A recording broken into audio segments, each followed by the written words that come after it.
ফিলিস্তিনপন্থী শিক্ষার্থীদের চলমান বিক্ষোভের মধ্যে যুক্তরাষ্ট্রের কলেজ ও বিশ্ববিদ্যালয়গুলোতে গ্র্যাজুয়েশন অনুষ্ঠান স্থগিত করা হয়েছে।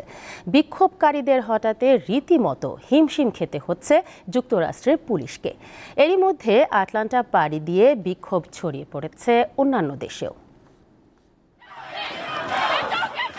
গত প্রায় 7 মাস ধরে চলা ফিলিস্তিনের অবরুদ্ধ গাজায় ইসরায়েলের নির্বিচার হামলার প্রতিবাদে উত্তাল হয়ে উঠেছে যুক্তরাষ্ট্রের বিভিন্ন বিশ্ববিদ্যালয়ের ক্যাম্পাস।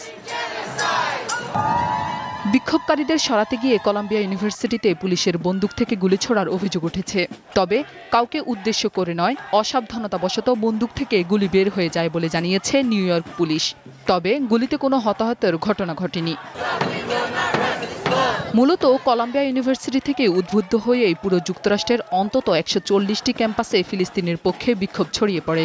বিক্ষোভকারীরা গাজায় গণহত্যা বন্ধ, গাজা যুদ্ধকে সমর্থন করে এমন কোম্পানিগুলোর সঙ্গে বিশ্ববিদ্যালয়গুলোর সব ধরনের সম্পর্ক ছিন্ন করার দাবি জানাচ্ছেন। আন্দোলন করতে গিয়ে গ্রেফতারও হচ্ছেন শিক্ষার্থীরা। এমন অবস্থায় যুক্তরাষ্ট্রের বিভিন্ন কলেজ ও বিশ্ববিদ্যালয়ের সমাবর্তন স্থগিতের সিদ্ধান্ত নিয়েছে সংশ্লিষ্ট প্রশাসন। ইউনিভার্সিটি অব ভারমন্টে সমাবর্তন বক্তা হিসেবে উপস্থিত থাকার কথা ছিল জাতিসংঘে নিযুক্ত যুক্তরাষ্ট্রের রাষ্ট্রদূতের। বিক্ষোভের কারণে তার সে কর্মসূচিও স্থগিত করা হয়েছে।